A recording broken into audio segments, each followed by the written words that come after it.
Bismillahirrahmanirrahim. Assalamualaikum warahmatullahi wabarakatuh.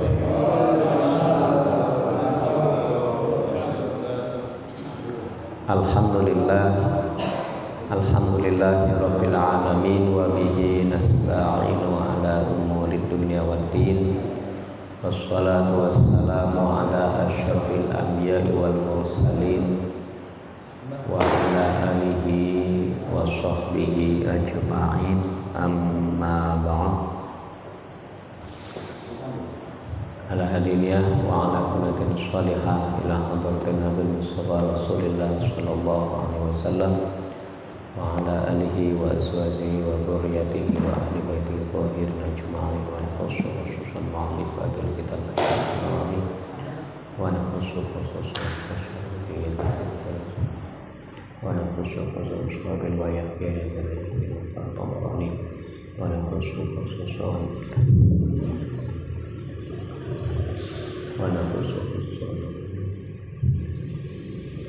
Syai'ul Fatihah. A'udzu billahi minasy syaithanir rajim. Bismillahirrahmanirrahim. Alhamdulillahi rabbil alamin. Arrahmanir rahim. Maliki yaumiddin. Iyyaka na'budu wa iyyaka nasta'in.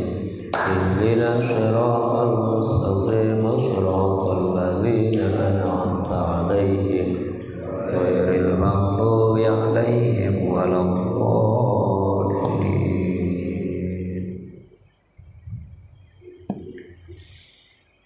Alhamdulillahirabbil alamin.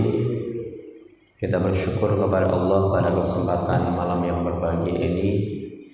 Kita masih diberikan nikmat iman Islam, nikmat sehat walafiat,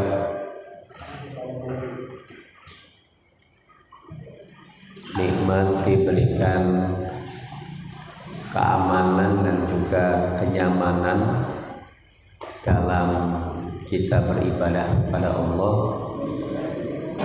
Mudah-mudahan ibadah-ibadah yang sudah kita kerjakan dan kita lakukan, terutama tadi pelaksanaan sholat maghrib secara berjamaah, mudah-mudahan ini menjadikan wasilah bagi kita semua menjadi amal baik kita, dan tentu menjadikan wasilah tidak hanya sebagai penambah dari pundi-pundi amaliyah kita, tapi juga menjadikan pelebur dan juga penawar dari kesalahan-kesalahan yang sudah kita lakukan.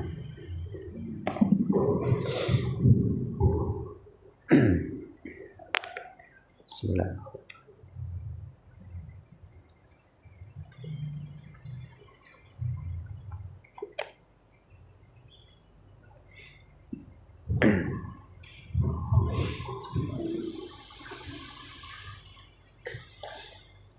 Hadirin para jamaah yang saya muliakan,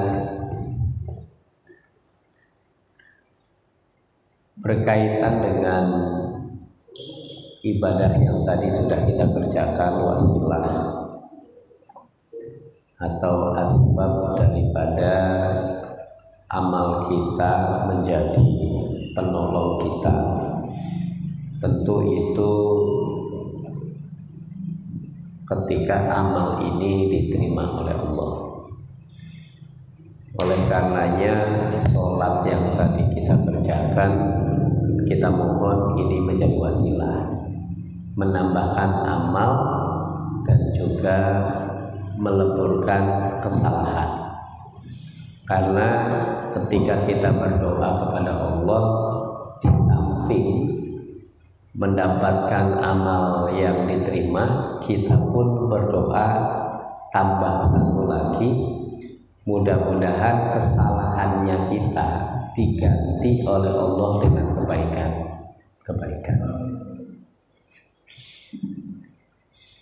Jadi apapun yang kita panjatkan doanya nanti ditambah satu lagi, bahwa ya Allah, mudah-mudahan baca Quran kita menjadi penolong kita, zikir kita menjadi penolong kita, dan mudah-mudahan kesalahan kita diampuni. Kita kan seperti itu ketika berdoa. Maka nanti ditambah lagi doanya, mudah-mudahan kesalahan kita Allah ganti dengan kebaikan-kebaikan. Jadi bukan saja kesalahannya itu diampuni, tetapi kesalahan itu Allah ganti dengan kebaikan-kebaikan. Ini tentu Allah Maha Pemurah, Allah Maha Pemaaf. Maka apapun yang kita panjatkan, yang kita minta, insya Allah nanti pasti akan diijabah oleh Allah Subhanahu wa Ta'ala. Salat ma'al salam semoga tercurahkan ke harga kita Nabi besar Muhammad sallallahu alaihi wasallam. Hadirin para jamaah yang dimuliakan Allah, di bulan Jumadil Ula, kita sudah masuk bulan Jumadil Awal atau Jumadil Ula, Jumadil Tsani, dan insya Allah nanti kita sama-sama 60 hari lagi berarti ya kita bertemu dengan bulan Rajab, atau kurang dari 60 hari, 55 hari lagi lah. 55 hari lagi kita bertemu dengan bulan Rajab. Mudah-mudahan Allah senantiasa sehatkan badan kita dan Allah sampaikan usia kita bertemu dengan bulan Rajab kembali. Kalau sudah bulan Rajab, ya kita sudah sangat dekat dengan bulan suci Ramadan. Pada kesempatan malam hari ini kita melanjutkan bab Sunnatul Jum'ah, bab sholat sunnah sesudah sholat Jum'ah. Bismillahirrahmanirrahim. Wa an Abi Hurairah radhiyallahu anhu qala Rasulullah sallallahu alaihi wasallam, idza shalla ahadukumul jum'ah falyusalli ba'daha arba'an. Dari Abu Hurairah radhiyallahu anhu, ia berkata, Rasulullah SAW bersabda, apabila salah seorang di antara kalian mengerjakan sholat Jumat, maka hendaklah ia mengerjakan sholat sunat 4 rakaat sesudahnya. Hadis riwayat Muslim.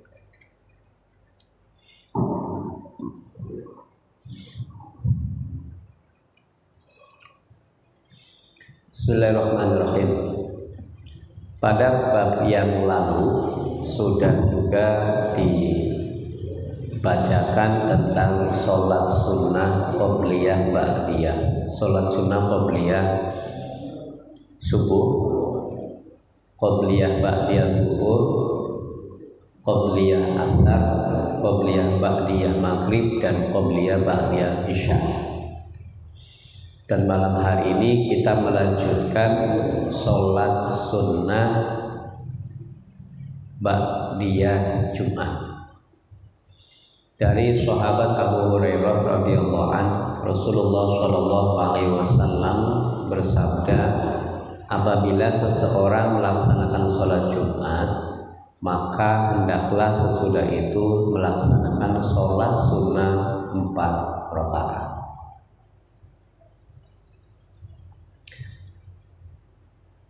Ya, ini sama dengan sholat sunnah ba'diyah zuhur.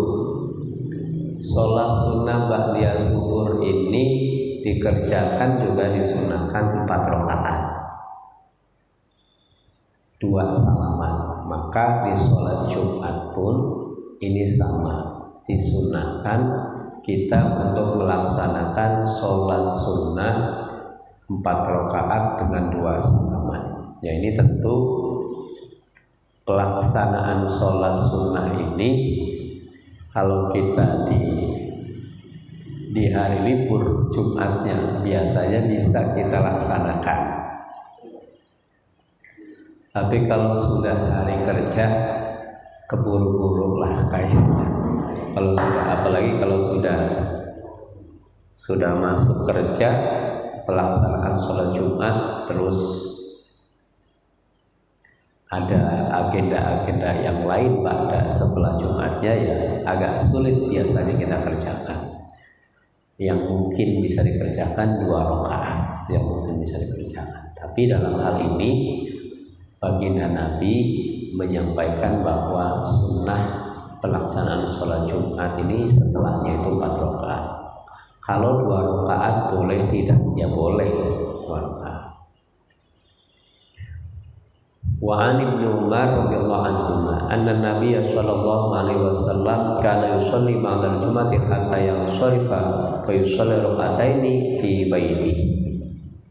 Dari Ibnu Umar radhiyallahu anhu bahwa usahanya Nabi SAW tidak mengerjakan sholat sunnah sesudah sholat Jumat, sehingga beliau pulang. Kemudian beliau sholat sunnah 2 rakaat di rumahnya.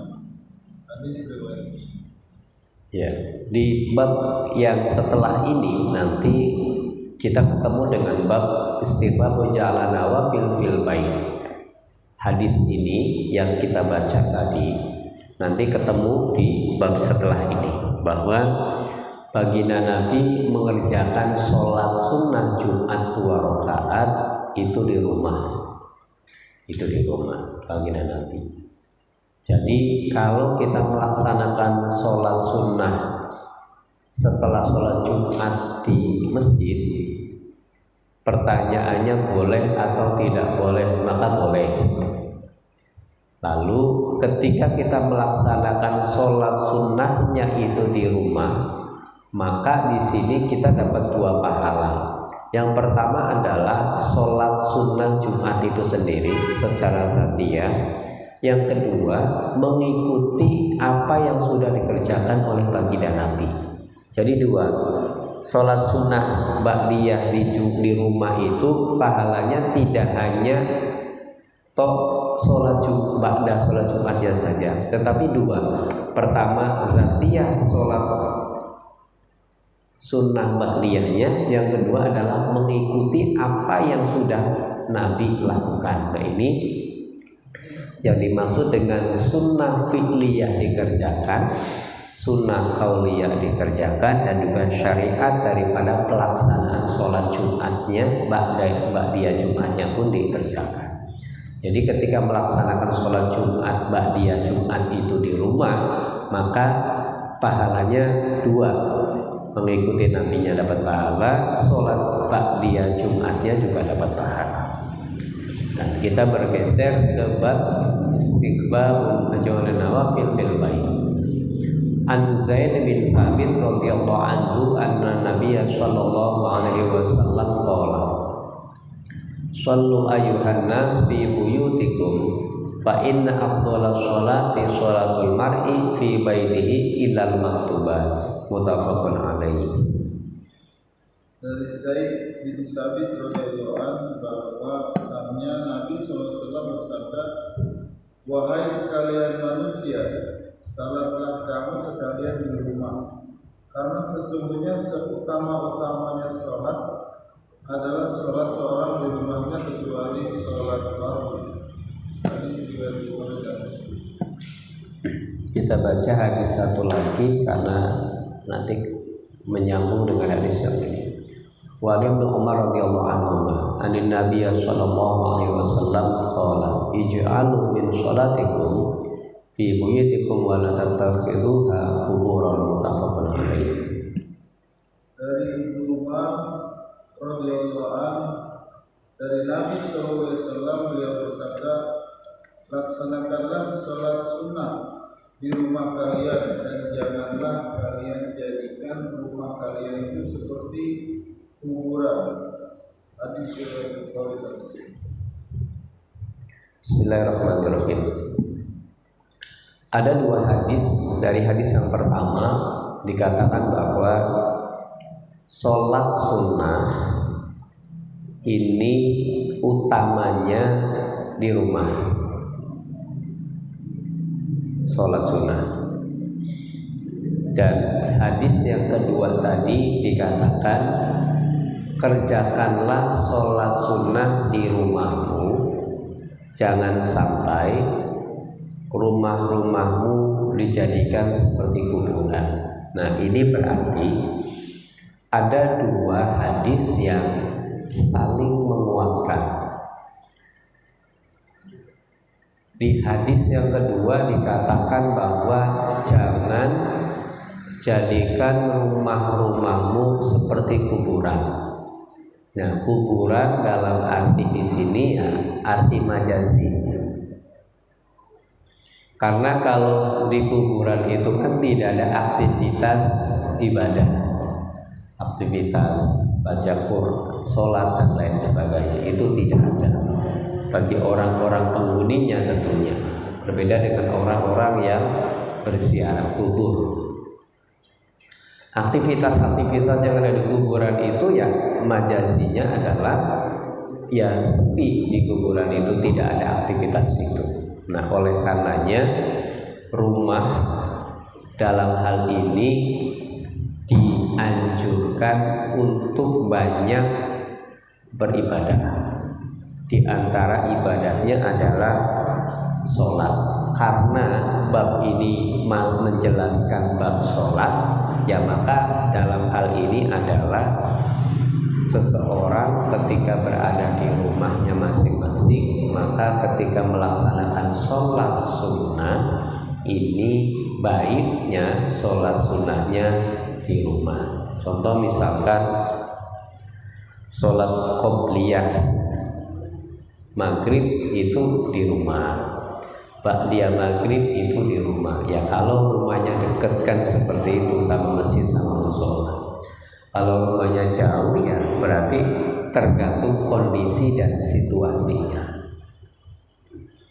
Rumahnya 50 atau 100 meter dari musola, nanti kalau sholat sunnah qobliyahnya di musola di rumah, nanti ketinggalan sholat jamaahnya, ya berarti baiknya sholat sunnahnya ya di masjid, kan seperti itu. Jadi tergantung kondisi dan situasi tentunya. Tapi dalam hal ini secara umum bahwa pelaksanaan sholat sunnah ini lebih baik di rumah, kecuali yang kemarin ada.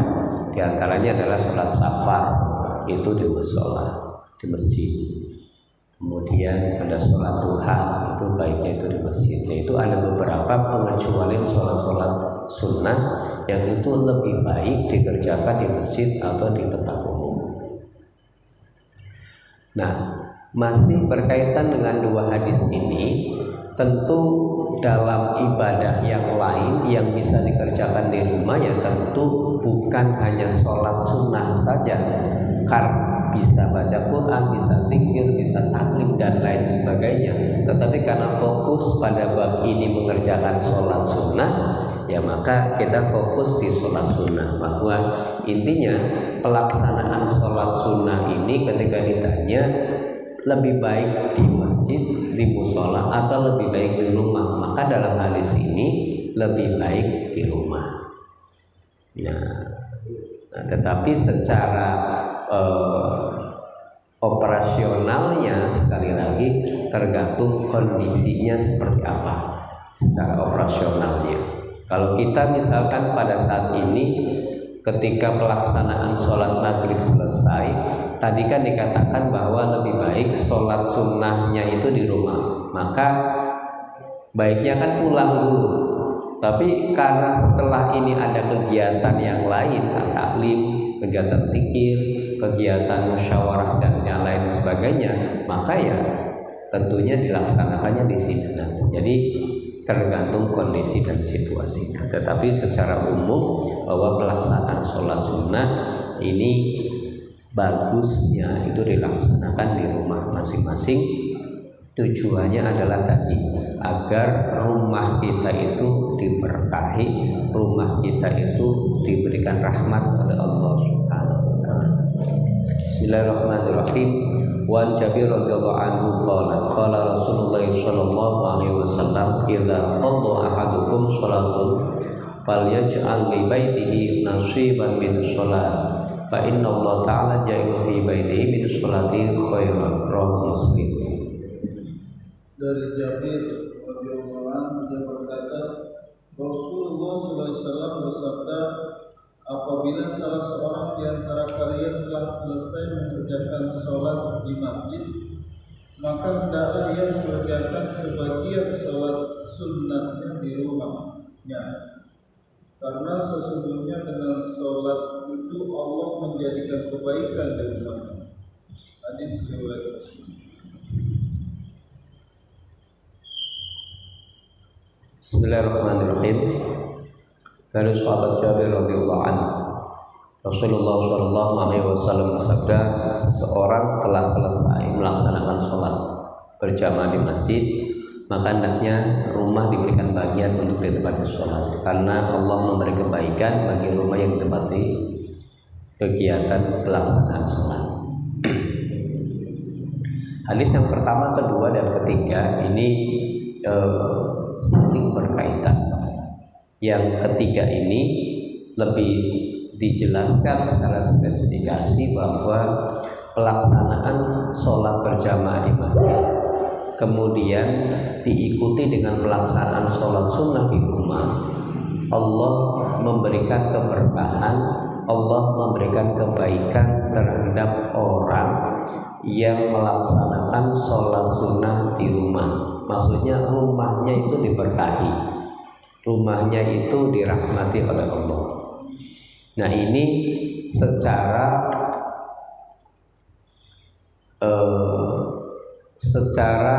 substansi dari pelaksanaan sholat sunnahnya di rumahnya dalam segi sholatnya.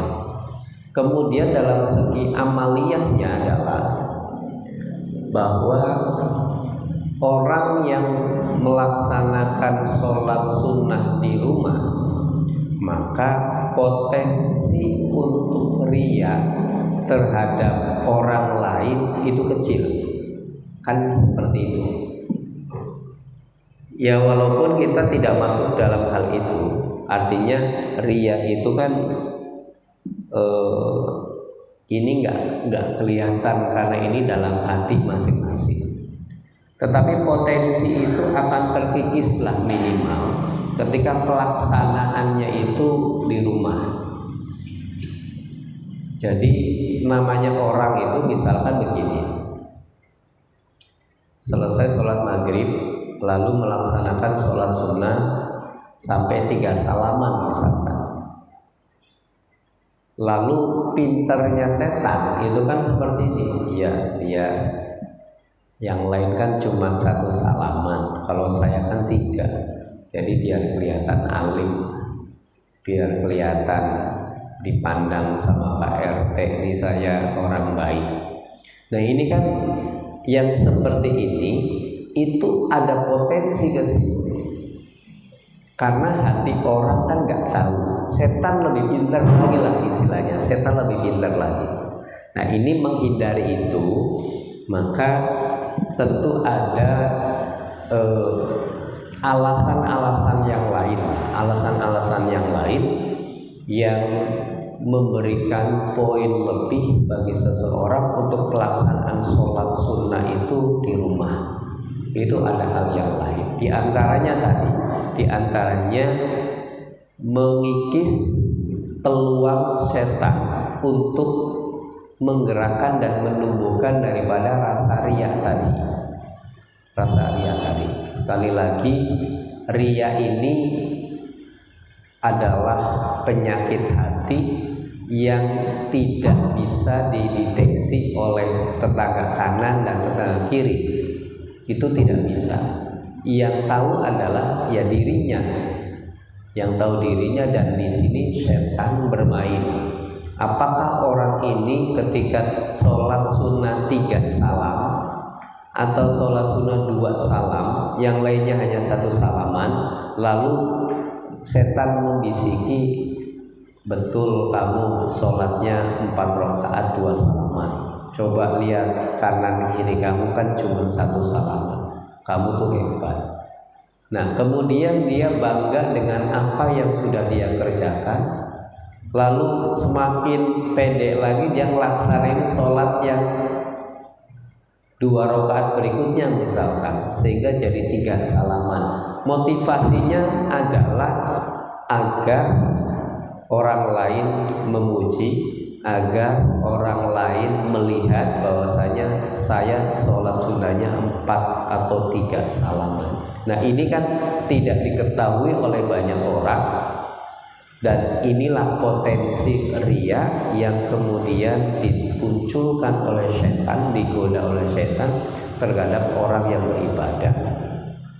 Oleh karenanya ya, orang-orang yang seperti ini ya tentu orang-orang yang menjadi makanan baik dan empuk bagi setan laknatullah tentunya.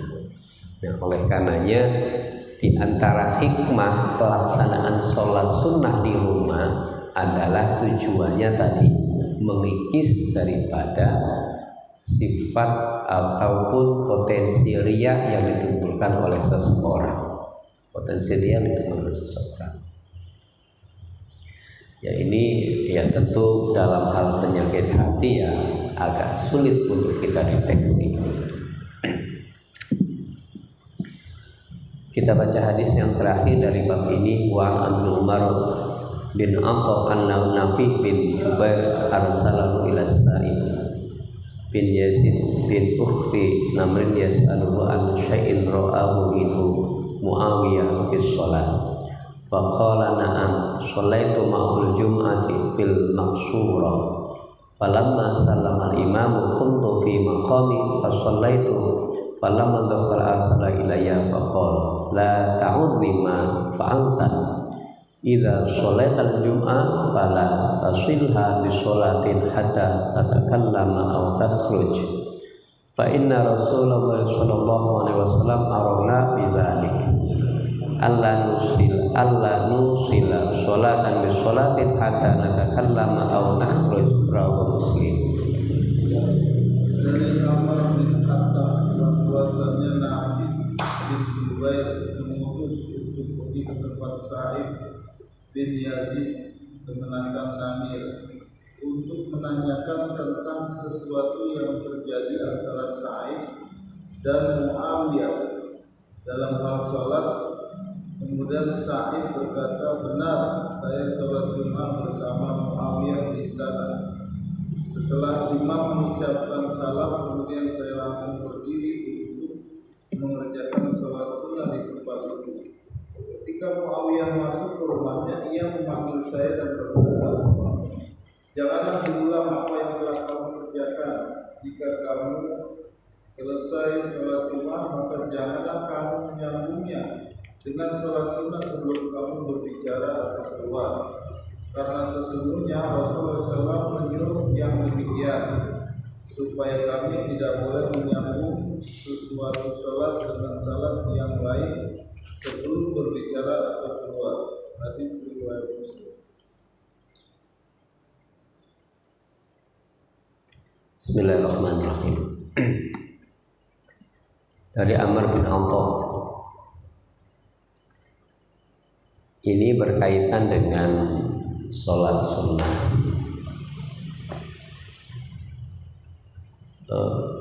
Sholat sunnah dan ada sunnah yang lain. Jadi ada kejadian bahwa seseorang melaksanakan sholat Jumat. Setelah sholat Jumat langsung berdiri dan melaksanakan sholat sunnah. Maka dalam hal ini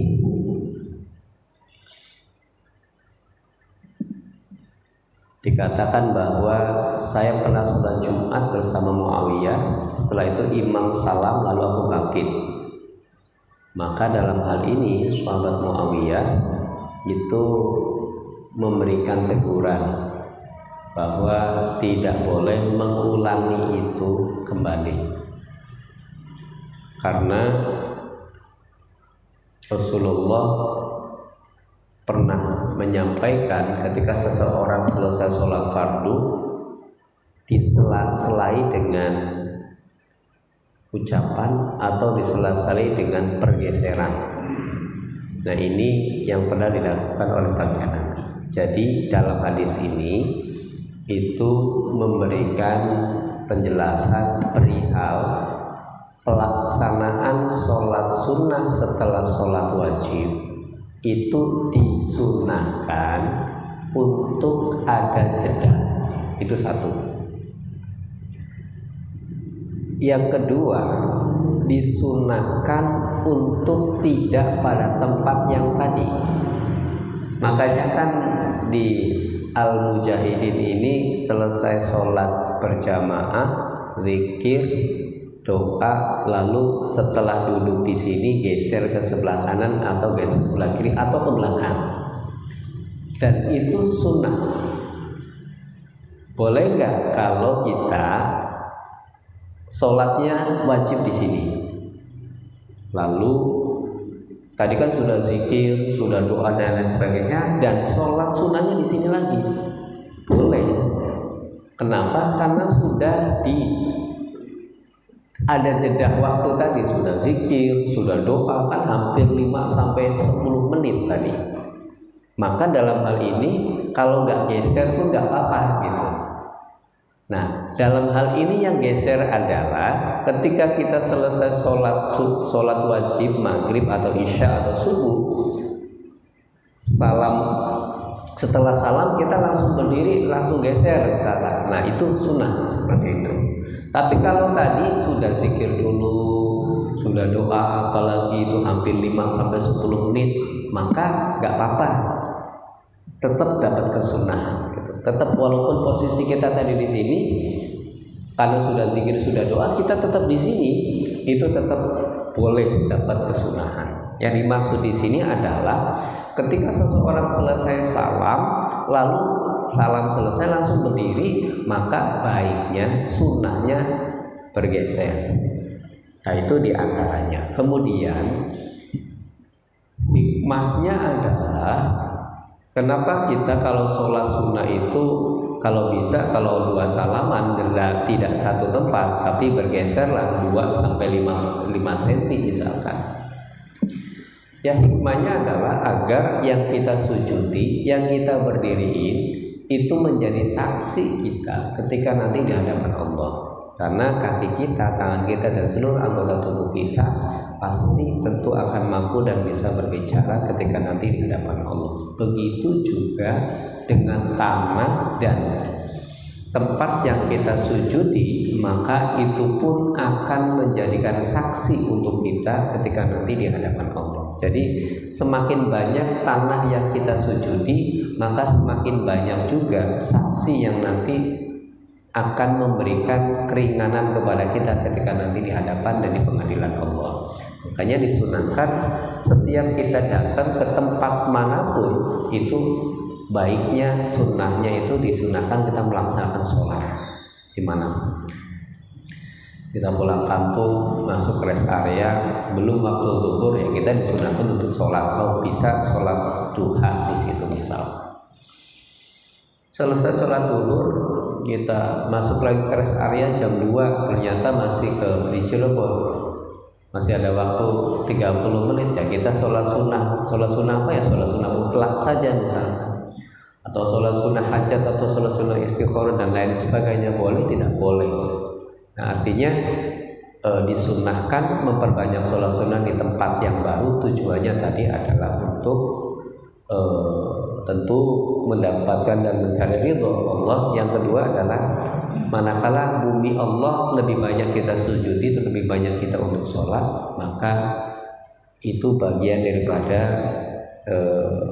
persaksian nanti di hadapan Allah ketika nanti kita berada di dalam pengadilan Allah. Kembali ke dalam hadis ini bahwa sunnah seseorang melaksanakan sholat, sunnahnya itu adalah dia bergeser ke kanan, ke kiri, ke depan atau ke belakang ketika persis setelah salam sholat wajib kita mau sholat sunnah. Misalkan buru-buru, kayaknya kereta nih tinggal 5 menit lagi, cuman kita masih cukup lah untuk waktu pelaksanaan sholat sunnah misalkan.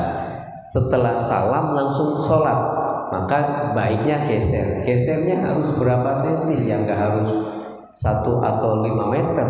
Ya, yang penting geser lah. Geser 5 cm atau geser 10 cm. Yang penting bergeser. atau di sela-sela dengan membaca istighfar 3 kali lah, astagfirullahaladzim, astagfirullahaladzim, kemudian kita langsung sholat sunnah lagi. Nah itu sunnah seperti itu. Jadi boleh dikerjakan. Kalau dikerjakan kita dapat 2, dapat sholat sunnahnya itu sendiri kita mengerjakannya dapat, bergesernya atau disela-sela dengan kita mengucapkan istighfar atau kalimat-kalimat thayyibah yang lain pun kita dapat pahala di situ. Jadi ada 2 hal yang bisa didapatkan ketika seseorang melaksanakan sholat sunnah, ketika dia bergeser atau ketika dia mengucapkan kalimat-kalimat yang lain yang menyela-nyelain antara sholat wajib dan juga sholat sunnah. Hadis tentang sholat sunnah di rumah ini sudah selesai di 4 hadis yang sudah kita baca sama-sama. Sebelum melanjutkan ke sholat yang lain, kita buka untuk diskusi atau sharing pada malam hari ini. Dipersilakan berkaitan dengan sholat sunnah atau berkaitan dengan sholat Jumat dan lain sebagainya. Monggo.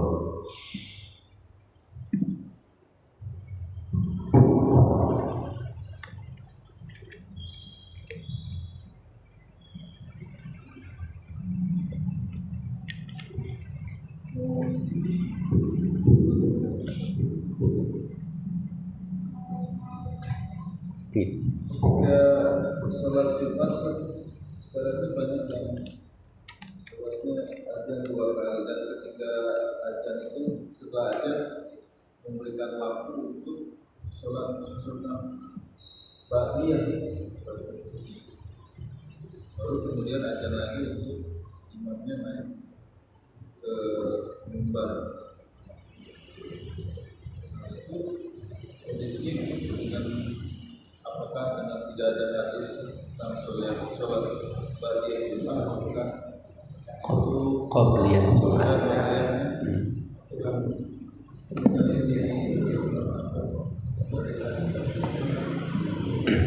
Ya, yang pertama berkaitan dengan azan. Ini sudah selesai lah dalam pelaksanaan sholat Jumat. Ada azan pertama, ada azan kedua. Dan azan pertama pun kalau praktiknya di Indonesia itu sudah masuk waktu sholat, azan yang pertama. Sehingga ketika kita bicara soal azan kedua dulu, ketika pelaksanaan sholat Jumat lalu adzannya kedua, maka di Indonesia praktiknya adalah azan pertama itu sudah masuk sholat Jumatnya. Nah, maka memakai hadis bahwa di antara azan dan iqamah itu ada sholat sunnah, kan seperti itu. Nah, itu berarti sholat sunnah di situ boleh. Lalu setelah itu masuk khotib, salam dan azan lagi, dan azan lagi. Ini azan yang kedua. Nah, ketika azan yang kedua, boleh tidak seseorang melaksanakan sholat sunnah? Boleh. Pertanyaannya kalau boleh atau tidak, itu boleh. Pertanyaannya boleh atau tidak? Boleh. Kan seperti itu. Itu selesai. Nah, kemudian kita bergeser ke azan yang hanya 1 kali. Azan yang ketika ada 1 kali, itu ada masjid yang memberikan jeda waktu antara azan dan sholat sunnah, dan ada yang tidak memberikan jeda waktu. Artinya ketika azan selesai, ya khotib langsung menyampaikan khutbahnya, dan orang yang baru datang biasanya ya ada yang duduk, ada yang sholat sunnah. Itu biasanya seperti itu yang terjadi praktik di kita. Pertanyaannya boleh atau tidak boleh? Kan seperti itu secara hukum. Boleh. Tetap dapat sunnah tidak? Tetap dapat sunnah. Hanya dalam hal ini sholat sunnahnya itu lebih dipercepat. Artinya ketika kita melaksanakan sholat sunnah yang khotibnya belum naik mimbar itu sholat sunnahnya misalkan 4 menit, maka ketika khotibnya naik mimbar ya kalau bisa 3 menit atau 2,5 menit saja. Kan seperti itu pelaksanaan sholat sunnahnya. Jadi ya 2 menit cukuplah sholat sunnah. Saya rasa sholat sunnah 2 menit cukup kalau 2 rakaat, karena kita baca suratul Fatihah langsung rukuk, i'tidal dan sebagainya cukup 1 menit ya, agak sedikit ngebut lah 2,5 sampai 3 menit cukup. Nah itu berkaitan dengan pelaksanaan sholat sunnah. Lalu berkaitan dengan hadis tadi, maka dalam hal ini memakai hadis yang menyampaikan bahwa di antara azan dan iqamah itu disunahkan untuk sholat, sehingga ada beberapa yang kemudian tidak memasukkan sholat qobliyah maghrib itu bagian daripada sholat rawatib. Nah, sehingga kemudian memakai hadis yang menyampaikan bahwa di antara azan dan iqamah itu adalah sholat sunnah, sehingga sholat qobliyah maghrib itu pun dimasukkan. Tapi secara sunnah am'an itu tidak masuk. Secara muakkadah itu tidak masuk dalam muakkadah. Seperti itu. Itu berkaitan dengan sholat sunnah Jumat, berkaitan dengan hadis pelaksanaan sholat Jumat itu sendiri.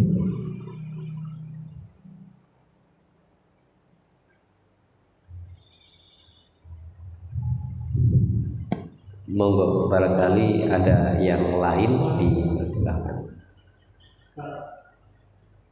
Di beberapa daerah ada ceramah itu bahasa Arab sudah minimal 3 menit. Apa itu juga masuk ceramah? Ya, di waktu saya pesantren itu kalau pelaksanaan khotib itu 7 menit. Jadi nggak nyampe lah 5 menit lah di sana. Jadi khutbah pertama itu 3 menit, khutbah kedua 3 menit. Khutbah kedua 2 menit, 7 menit lah kurang lebih di saya waktu saya pesantren. Jadi full menggunakan bahasa Arab. Nah, dalam pelaksanaan khutbah itu kan yang terpenting adalah syarat rukunnya. Rukun khutbah itu hamdalah. Yang penting mengucapkan hamdalah, alhamdulillahirabbil alamin, kemudian baca sholawat, Allahumma sholli ala sayyidina Muhammad, cukup. Lalu membaca wasiat untuk kaum muslimin dan muslimat. Usikum wa nafsi bittaqwallahi wa fazal muttaqun. Itu cukup. Kemudian membaca sebagian daripada ayat suci Al-Quran, misalkan membaca Yasin, cukup. Kemudian setelah itu selesai khutbah yang pertama. Itu rukun khutbah. Artinya kalau dilakukan dalam tempo 3 menit, apakah sah? Sah.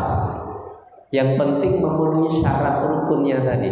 Yang penting ada hamdalah, yang penting ada sholawat, yang penting ada wasiat untuk takwa, dan ada membaca sebagian daripada ayat Quran. Tadi membaca ayat Qurannya cuma 1 ayat saja, Yasin, itu cukup. Dan ini dilakukan cukup, nggak nyampe 3 menit lah barangkali, 2 menit juga cukup. Ini khutbah yang pertama. Khutbah yang kedua itu sama, hamdalah, sholawat, wasiat, kemudian baca Quran kan tadi sudah di khutbah yang pertama. Artinya kalau dibaca lagi boleh, nggak juga nggak apa-apa. Kemudian istighfar atau minta ampun untuk kaum muslimin dan muslimat. Itu juga sama, cukup dilakukan 2 menit. Artinya khutbah itu sebenarnya 5 menit cukup tidak? Sangat cukup. Sangat cukup. Artinya memenuhi, yang penting memenuhi rukunnya. Kalau sudah memenuhi rukunnya, maka pelaksanaan itu sudah dianggap sah. Nah, karena kita di umumnya kita itu ada tambahan memakai bahasa Indonesianya, ada konten-konten yang harus kita sampaikan, yaitu ini sajalah untuk tambahan saja. Tetapi secara garis besarnya rukun-rukun khutbahnya sudah selesai, sudah memenuhi persyaratan, maka itu sudah cukup. Kalau misalkan kita menjelaskan tentang keutamaan bulan Maulid, keutamaan bulan Rajab dan sebagainya, itu pesan untuk para jamaah. Kalau itu tidak tersampaikan, boleh tidak? Boleh. Karena yang terpenting adalah tadi rukunnya terpenuhi. Kalau rukunnya terpenuhi, cukup.